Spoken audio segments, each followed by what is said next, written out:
was to take the Ashland advertisers and have them all put on film so they'd be available for everyone's use. Some of them were starting to get very brittle at the time.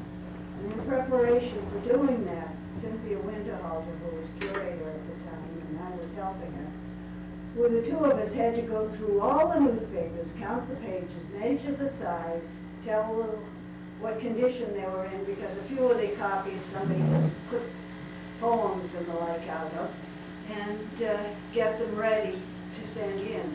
Well, you don't just go through a newspaper, we discovered. You periodically run into something that has to be read, which took a long time. And when we came to, I guess I was reading the 1886 papers, because January 15th, 1886, on the front page, these never show up inside, was this story of Mary Woodwell, a romantic story of New England life in the olden times. And it was written by Elias Nason with a subtitle of Truth is Stranger Than Fiction. And I enjoyed it so much that when they were looking for a story that connected Hopkinton and Ashland, I remembered this one. And so that's why you're hearing it tonight. And here it is, just as Elias wrote it.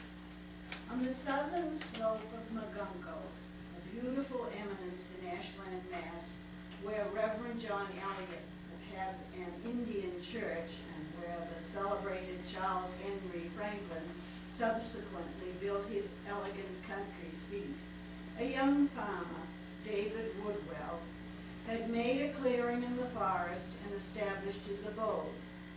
He was robust and enterprising, but illiterate. He signed his name the old-fashioned way, David Woodwell, X his mark. Still, he was a member of the church and had married a fair young woman of the neighborhood, whose maiden name was Mary Carroll, and that's spelled C-A-R-Y-L. Their second child was born on the 30th day of April, 1730, and was baptized by her mother's sweet name, Mary. But from her beauty, she was early called the Rosebud. She had golden curls and large hazel eyes, and all the neighbors said of her, "What a bright and lovely child. She is the very picture of her mother." The Woodwell family lived in a small house of rough, unpainted boards, having a huge stone chimney, and their furniture consisted of a deal table, 5 or 6 flag-bottomed chairs, 3 straw beds, an old oaken chest, a spinning wheel, a great hand loom, and an iron kettle, some pewter and some woodenware, and a few other articles then in common use.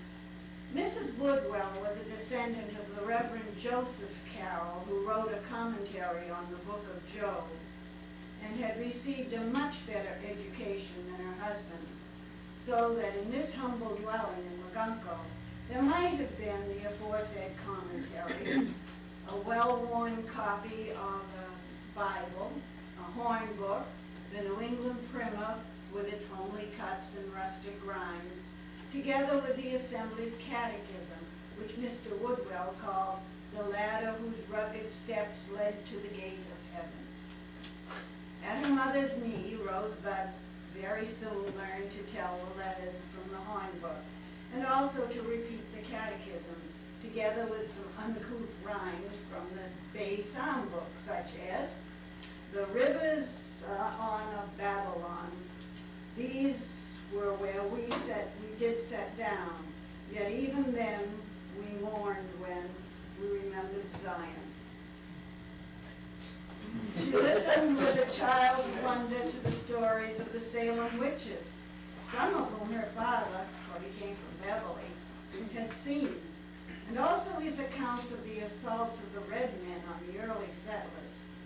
Now and then a friendly Indian of the native tribe with his belt of wampum came into the house and in broken English signified his wants and sold his baskets, made of sweet ash and colored with red pokeberries by his tawny squaw. One of them, Saul Wamsicum, learned to draw, and one day came and made a very good picture of Rosebud's pretty face. It was long kept as a precious heirloom in the family. As Mary grew to girlhood, she became more and more serviceable to her parents, dropping corn in the springtime, making hay and picking blueberries in the summer, and gathering nuts and apples on Magunko in the autumn. She also watched her little brothers, Benjamin and David, while her mother was away from home, and taught them how to read and spell from the Hornbook and New England Primer. The very poorest children will contrive to have amusement, and though London dolls were at that time a rarity, her aunt, Sally Carroll, had given one to Rosebud. And with this, and a little table made of a pine board, with acorns for cups and pewter buttons for plates, she spent many a pleasant hour beneath the shade of an old chestnut tree that stood before the cottage door. Though Rosebud's best dress was, of course, blue homespun, and no shoes ever covered her tiny feet, she walked at least 2 miles to a meeting every Sabbath, and she sat up erect in one of the long seats in the gallery, all through Reverend John Barrett's tedious homily, the text of which she was expected to remember and repeat on coming home. Her chief delight at church was singing, though the tunes then sung as Windsor, Martyrs, and St. Bride's were very sad and mournful. She learned to love them, and when she sang them, her low, sweet voice, the listener held his breath to hear. Thus Mary Woodwell spent on the sunny slopes of beautiful Magunko the time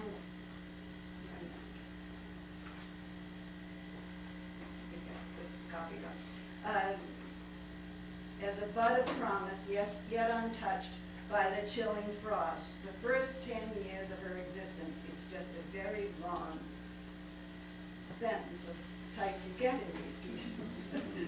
She was lovely in form, in face, and disposition. She was happy in her humble home, and little did she dream of the eventful scenes awaiting her. But now another spring had come. The buds of the lilac were swelling, the blue violets and anemones were besprinkling the sod, and her father one day took his rod and a line and started for a string of trout in Cold Spring Brook. The morning was still soft and cloudy, and he soon drew from the clear, quiet waters covered with black alders a very handsome mess of speckled beauties. On returning home, he met his wealthy neighbor, Colonel John Jones, who lived here. The magnate of the settlement thus accosted him. "Good morning, Woodwell. You have done well today. It is a fine haul. But I know of some better brooks than Cold Spring, where you can catch double such a string as this in half the time." "I would like to see them," answered Woodwell. "In what parts are they?" "Listen to me then," replied the colonel. "I can show you where they are and how to make your fortune." "Where now, Your Honor?" eagerly inquired the farmer. "You know, my good fellow," returned the colonel, "that I and some others have got a grant of a large tract of land in New Hampshire. It lies on the bank of the Kentucky River, and the streams that flow to it abound in trout. The river itself we find in 10-pound salmon in abundance, also the otter, mink, and muskrat. The intervale along the river is as rich as can be, and the timber on the upland is the very best. Now, Woodwell, wouldn't you like to go and settle?" "What? Leave my pretty clearing here on Magunko and take my little family up into that wild country? No,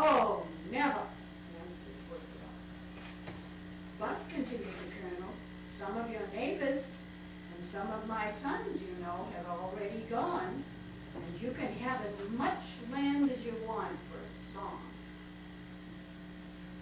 A pretty dear song that, replied the farmer, starting to go on. I've tried frontier life enough, and I mean to spend the rest of my days here on Magungo. Stop, Woodwell, urged the colonel. Think of this. You make but a little here on the rough soil. In that new region, you will have good hunting, fishing, pasturage, and timber. Such chances don't turn up every day.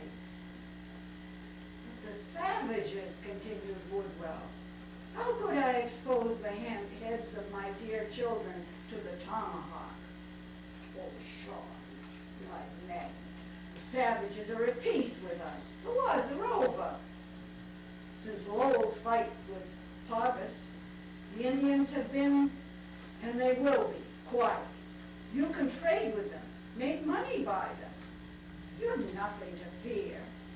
Now's your time, my good fellow. Strike for a fortune.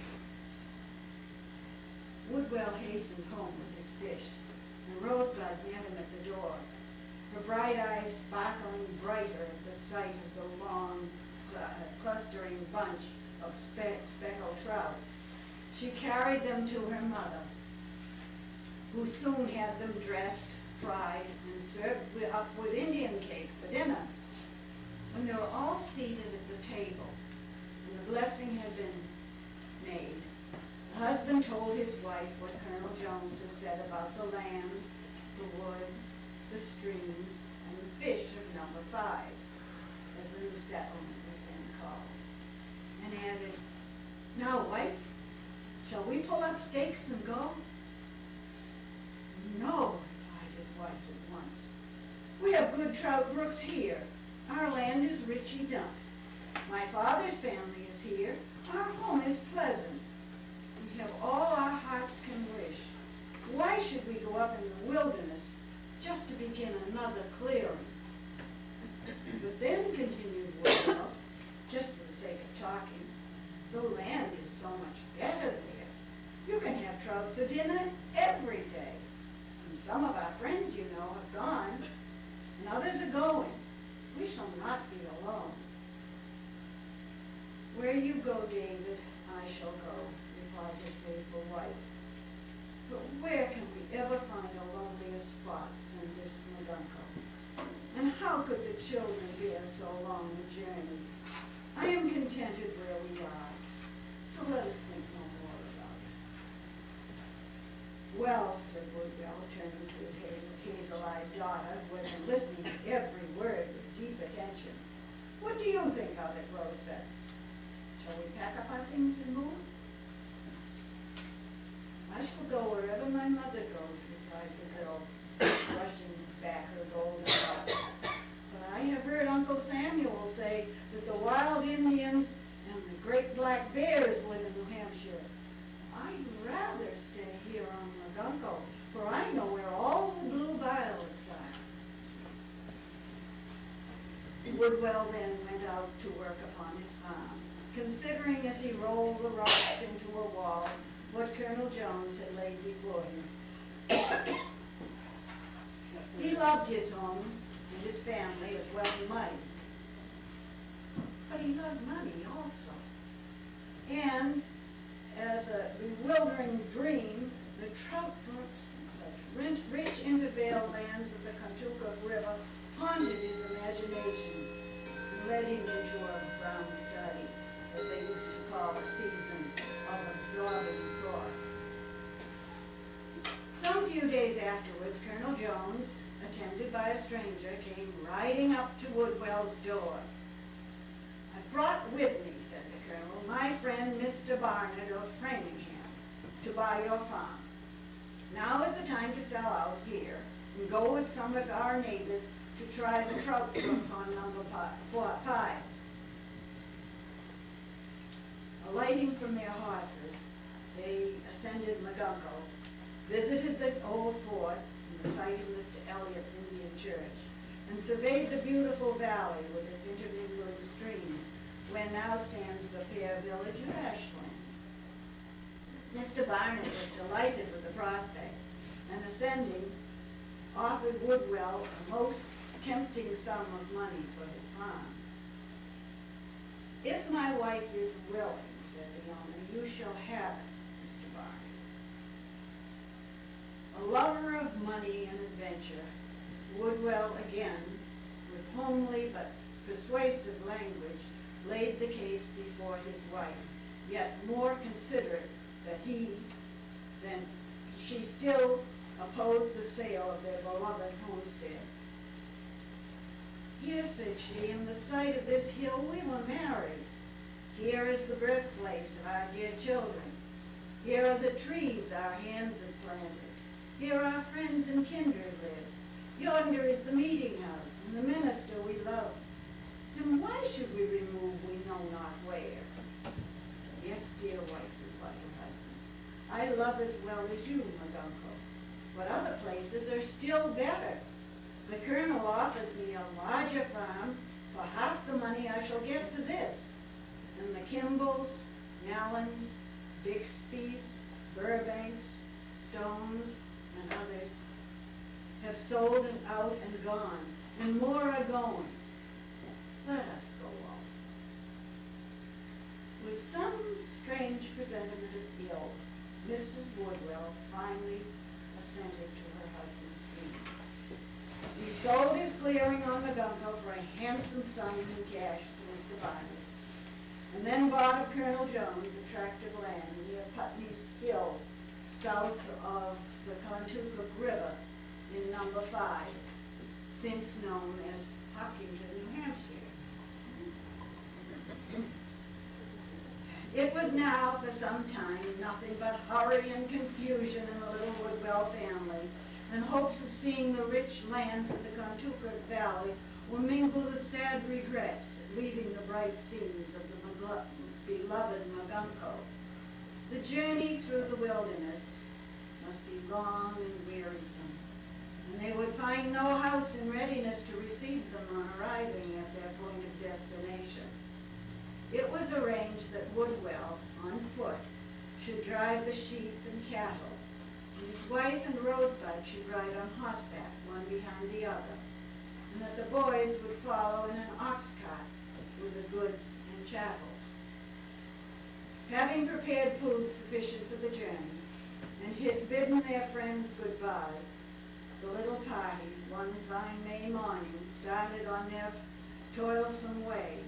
As the tall chestnut trees on Madunko disappeared from sight, the eyes of Rosebud and her mother were suffused with tears, and for a long while they traveled in silence.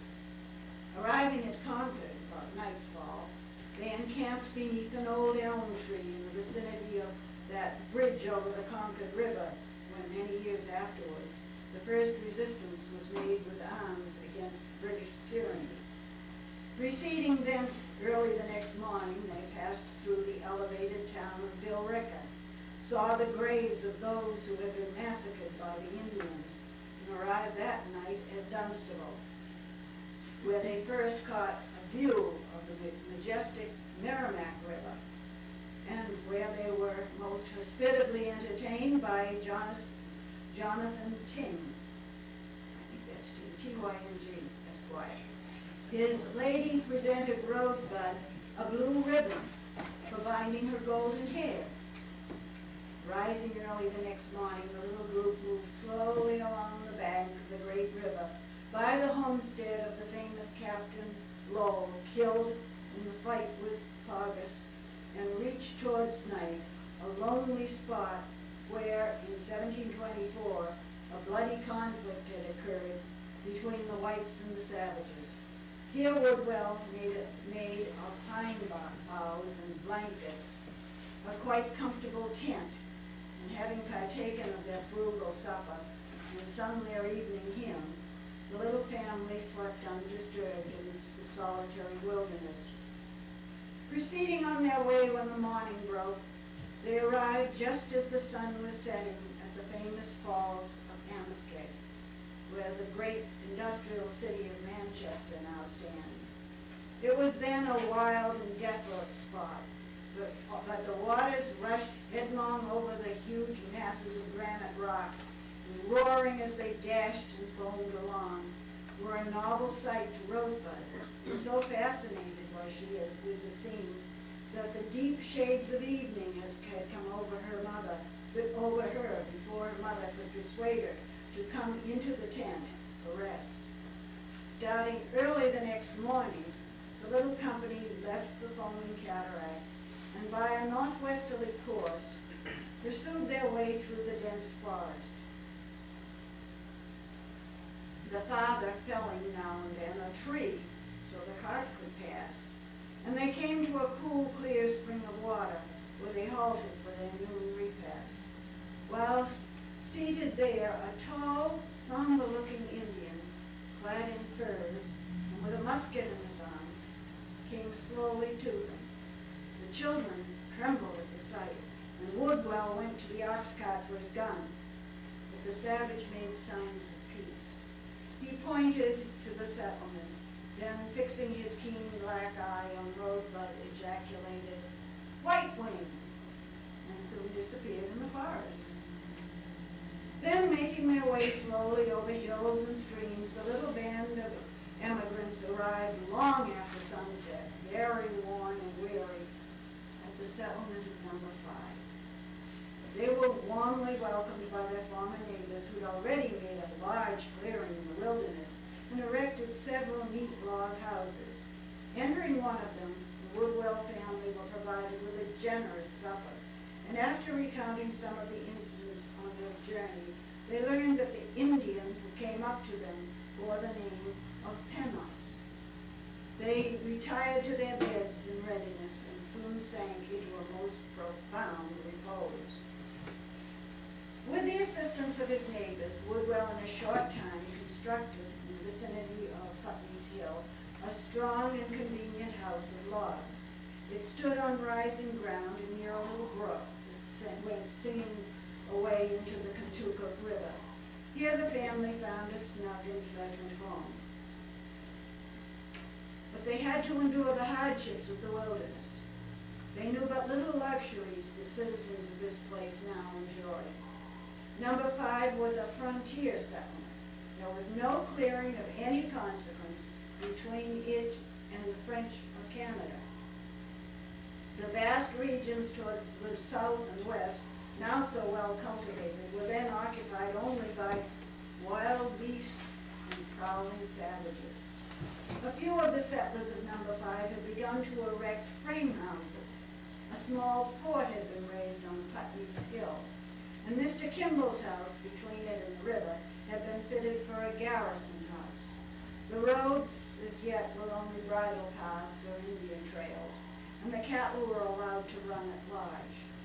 There was no meeting house or minister, and this, said Mrs. Woodwell, was our sorest need. One farmer had opened a small store for the sale of powder and shot, rum and molasses, indigo and tobacco, pins and needles, with such other articles as the simple habits of the emigrants demanded. The people spun and wove their own clothing, used wooden spoons and plates of their own making, and lived on pork and beans and beef and hominy of their own raising. A spring of pure, cold water gushed up beneath the ledge of granite near the Woodwell house and served the family for a well. By the side of it, under the shade of an old maple tree, they sometimes, in the summer season, partook of their simple meal. This spring, with others, formed the little brook we referred to. Along its margins bloomed the cowslip, cardinal flower, and the fleur-de-lis, which Rosebud and her brothers often went to gather, while their father, with his rod and line, crept beneath the alders nearby to fill his basket with the speckled trout. Yet for the first few years on this new farm, he had but little time for such diversions. The timber of the primeval forest had to be cleared away for planting room. The garden and the orchard had to be fenced in, the road to be constructed, the garrison to be kept in order, and stores for the long winter months provided. In many of his toils, Penos, his daughter, now a strong and healthful girl, assisted him. She rode the horse for him to plow. She dropped the corn for him to cover. She watched the herds of cattle in her turn and helped to gather the fruits in order. Nor did exposure to the sun, although it tingled her cheeks with brown, diminish in the least her native loveliness. Her sunny smile, her gentle temper, and her silvery voice charmed her companions and seemed to make the birds and flowers and brooks themselves her friends. To keep her mind away from home, she named Putney's Hill Magunko, and the stream nearby it, Cold Spring Brook. Her mother, who had opened a little school for the instruction of the children in the settlement, was assiduous in imparting the elements of an education to her daughter, and she thus grew up not only beautiful, but also the most intelligent of the girls in the new colony. But unexpected scenes were opening. One cloudy morning, Woodwell started with his rod in mind for Amesbury, now called the Warner River, a tributary of the Contoocook, then well stocked with pickerel. And Rosebud went, soon after he had gone, down to the spring alone for a pail of water. As she was dipping it up, she heard a rustling among the leaves above her. Rising instantly, peering over the ledge, she saw the glaring eyes of a strange animal. She did not scream or run, but kept her eye fixed steadily on the fearful creature. As it crept slowly out of the bushes towards her, she discovered it to be a huge black bear. She had heard her mother say that the brutes always shun the eye of man, and so looking bravely into the monster's face, she gradually retreated. Yet the great animal gained upon her, and she was about to sink before him, when suddenly the report of a gun was heard, and the dreadful monster uttered a horrible groan, rolled over in the dust. Summoning all her strength, she rushed into the house, exclaiming, "Mother, mother, come!" At the same moment, Penos, enveloped in furs and shod in moccasins, came dragging the bear up to the door. "Me kill him, quick!" he muttered in a guttural tone. And now my guttural's not too well. "Come in, Penos. We are glad to see you," Mrs. Woodwell cried. "Me hit him hard," continued Penos as he entered. "White Wing, White Wing, where White Wing?" White Wing is all the Indian called the girl. White Wing, Penos is lying down, for she is terrified, but she will soon be over. "Me kill bear for White Wing. White Wing have him," he said. "White Wing will thank you for it by and by, good Penos. So you must now stop and have some breakfast with us." "Me skin bear. Get well, White Wing," said the savage. With his scalping knife, the Pennacook then quickly flayed the bear and brought a tender cut of it in for breakfast. In the meantime, White Wing, for she is more than a rosebud now, had arisen from her fright and came forward tremblingly to thank the Indian for the present of the bear and for the preservation of her life. He was a tall, swarthy savage, with a tuft of long black hair on the crown of his head and a heavy scar on his manly face, and a string of wampum fringed with feathers, black and gray and white, around his waist. His mien was dignified, and his utterance very slow and broken. "I thank you, Penos, for your present of the bear, and for shooting it, and for saving my life," said the maiden to the red man. "Big bear, white woman welcome. He no kill White Wing. Me glad woman no afraid bear." "You have always been kind to me," continued White Wing. "I thank you, Penos. White Wing good to Penos, me good to White Wing," he replied. Penos had long been acquainted with the Woodwell family. He had often traded with them, exchanging furs, brooms, baskets, and berries for such trinkets as they had to spare. He had frequently frequently presented feathers, birds' eggs, and shells to White Man, in whose presence he always appeared to take delight. In return, she used to sing her songs to him and talk to him of the Great Spirit. Sometimes she went boating with him in his birchbark canoe on the Catooga River and saw him shoot the mink or muskrat, raising its black head above the water. He therefore, on this eventful evening, made himself at home. He sat down on the floor while the family were at breakfast, partook of a raw piece of the bear's flesh, eating it with his fingers by himself alone. As he was departing, Mrs. Woodwell said to him, "You've always been a good friend to the English, Penrose. So now tell me how the Pennicooks are feeling towards us. Are they for peace or for war? Big sachems over the big pond pools, no smoke piped together." "But your people, Penrose," interrupted Mrs. Woodwell with a shudder, "will not side with the Frenchmen." Replied Pennicook. "Rather have Panther love blood.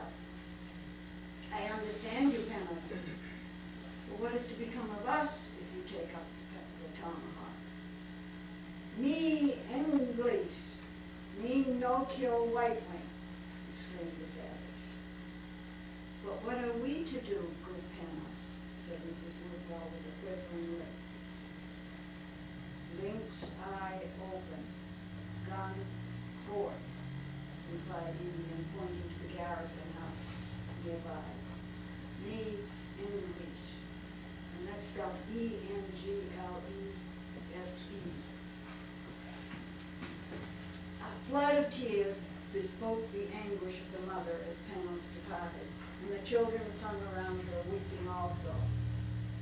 On the return of her husband, Mrs. Woodwell at once acquainted him with the incident and the sad news of the monument, and closing said, "Oh, my dear husband, would to heaven that we had never left our happy home in Mogungo." This is the third part of the story. Let's get on. It was early in the spring of 1743, France being then at war with England, that the Pennacook Indians began to exhibit signs of unfriendly feeling toward the settlers of Number 5. They ceased to trade at the little store, were morose and taciturn when casually meeting any of the white people. The barking of the dogs at night awakened suspicion that the savages were now and then skulking around the settlement. Indeed, some dark forms had actually been seen some cloudy nights in the vicinity of Putney's Fort. The little band of immigrants keenly felt the danger. They put the few guns they had in order, molded every bit of lead they could find into bullets or buckshot, and trained every person in the use of arms. They strengthened the two garrisons, kept a constant lookout both night and day. "We are in trouble, my dear wife, and oh, that I had listened to your counsel and remained upon Mogungo. But since we have come here, we must brave it through." "Yes," said his wife heroically, "we must meet the crisis. Heaven will help us. Oh, but the children." "God will protect us," interposed Whiteley. "I have learned to use the musket, and good Penrose is our friend." Apprised by him as they had been of the intentions of the enemy, the Woodwell family repaired every night to the Kimball garrison house nearby, which was defended only by a single soldier. On the 21st of April, 1746, they all went to rest as usual, little dreaming of the scene awaiting. At daylight the next morning, Samuel Burbank rose to feed the cattle and went out incautiously, leaving the door of the garrison house unfastened.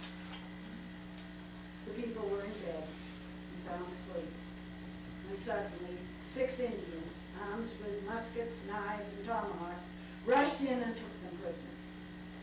Starting from her slumbers, Mrs. Woodwell wrenched a knife from the grasp of the stout Indian plunged it into him had not her husband stayed her hand. Where is White Widow? The Indian leveled his musket at her breast and was on the point of firing when Penna, springing forward, pushing the gun away, cried, "No, kill White Wing. Me say White Wing." He did say White Wing, and to assure her safety and his own, he at once sold her to the squaw Kokomo.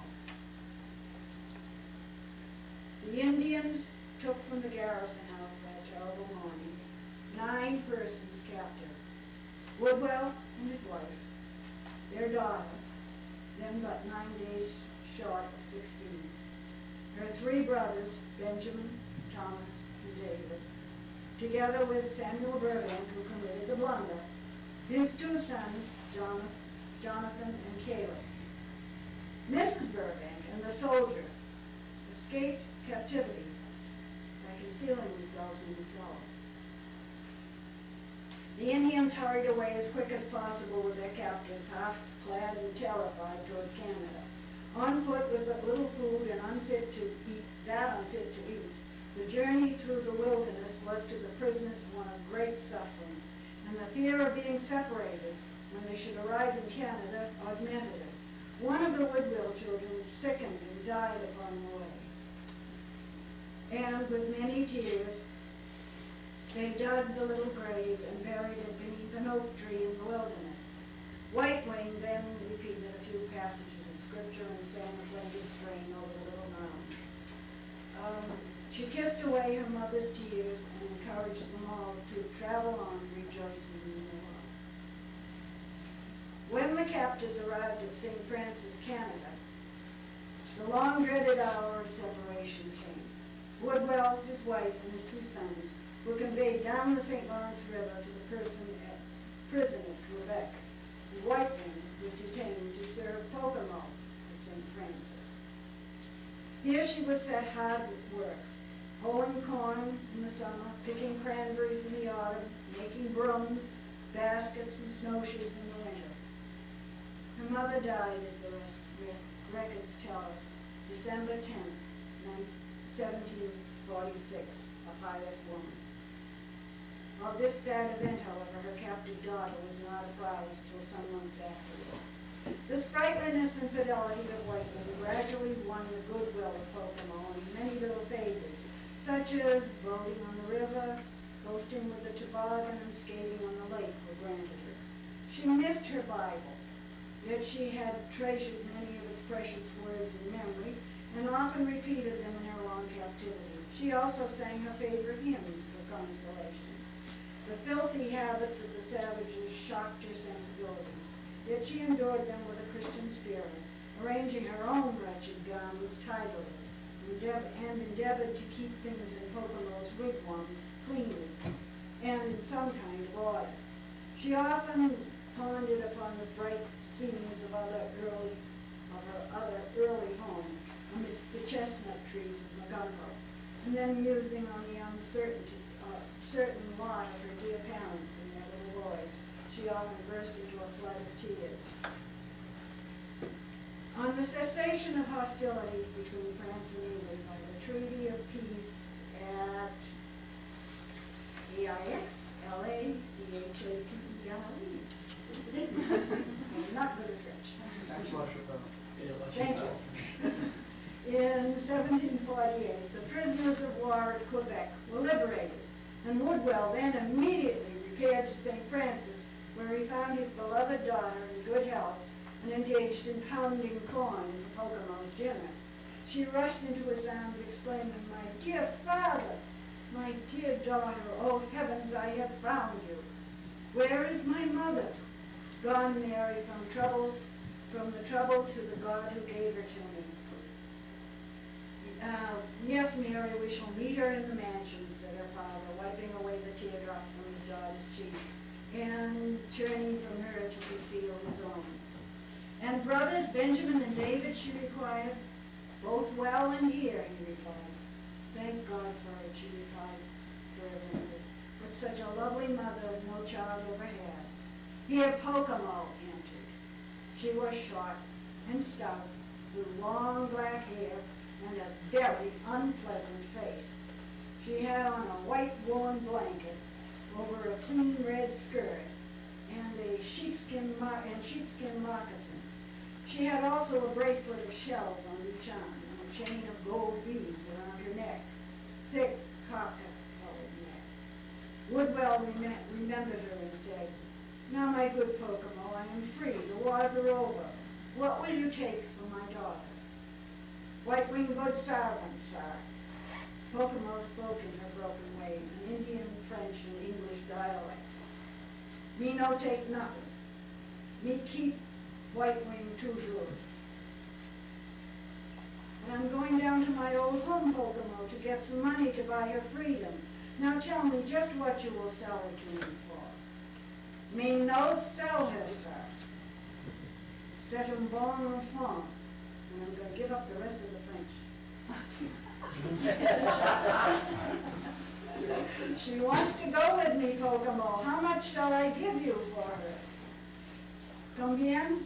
muttered the squaw between her teeth, surveying the girl from head to foot. "Me take your white-winged weight in argent," in silver. "She says, dear father, she will sell me for my weight in silver." "How much do you weigh, my daughter?" said the despairing father. "About 130 pounds, she said. "Will you take nothing less, Kokomo?" asked Woodwell anxiously. "Nothing, sir," the squaw replied.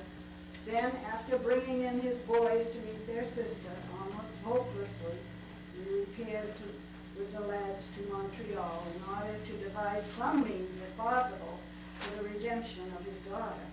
On arriving at this place, then but a humble village, he chanced to fall in with Dr. Guy, an Englishman well acquainted with Kokomo, who for a certain stipulated sum of money agreed to undertake the doubtful case. It was then arranged that while the doctor should be negotiating with Kokomo, Woodwell should, with his two sons, return to Hopkins, Ness, and raise whatever money he could for the liberation of his daughter. He went and obtained assistance from the churches and the general court. And there's a footnote that says, in the Danvers Church record, this was written, March 11, 1749-50, contributions made for David Woodwell of Hopkins towards payment of the ransom of his daughter out of captivity, gathered about £1 8 shillings.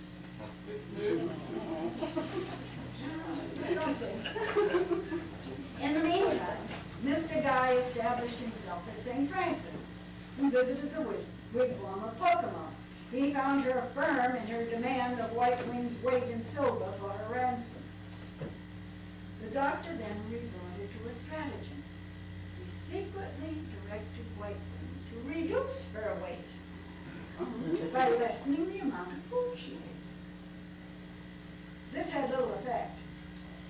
He then advised her to feign herself ill and to have Kokomo call him in to attend her. This she did.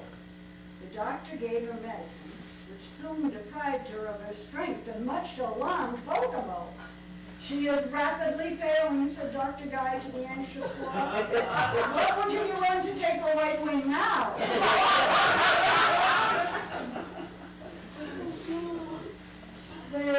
Kokomo began to fear that she would lose her captive. "Oh no, she is sinking fast," he said. "When she dies," here Kokomo crossed herself, "you will get nothing for her." The doctor called again. He found his patient pale and emaciated on her bed of straw. He prescribed some medicine and said, "I have done what I could for her, Kokomo. But you see yourself, she can't live much longer. She will die on your hands. How much will you give me?" she said in French, being nicely translated. £10 sterling, replied the doctor. "I will charge you nothing for attending her." on the risk of her recovery. My poor white woman. She's yours, said Kokomo in French, but they translated it. The doctor paid the money. White Wing soon recovered from her and regained her beauty. She arranged her tattered garments decently, bound up her golden tresses with the blue ribbon Mrs. Ting had given her way back when, and bidding the squaw a kind farewell, accompanied Dr. Guy in a small boat up the river to Montreal. Here they met her father, who had just returned from his long journey, with money sufficient to reimburse the doctor for his services, purchase a handsome dress for his beloved daughter, as well as meet the expenses of their passage home to Hopkinton, Massachusetts. Then joyfully the father and his ransomed daughter made their way in a frail boat over Lake Champlain and Horicon to Albany, and by very slow stages overland on foot to their old home, Montmagunco. White Wing met with a glad reception from her relatives, who were surprised to see the laughing girl whose departure 10 years before so much regretted, now a beautiful and heroic woman. The old homestead was now merged in the broad domain of Sir Charles Henry Franklin, and it was often said that Mary Woodwell equaled in attraction his fair Agnes Surrey. Every tree and rock on Old Magunco served to awaken in the mind of White Wing memories of her childhood, the visiting the old church and listening once more to the voice of Mr. Barrett and the music of the hymns she loved, rekindled in her heart the spirit of devotion. Musing on the dangers she had passed and grateful for the joy she now experienced, she often sang in her rich mellow tones, with moistening eyes, these lines of Addison, which chance had thrown before her. And all the mercies, O my God, my rising soul surveys, transported with the view, and lost in wonder, love, and praise. Soon after her return to Hopkinton, a fine young man named Jesse Corbett wooed, won, and married her. And he said, in allusion to the demand of Kokomo, that she was worth to him not only her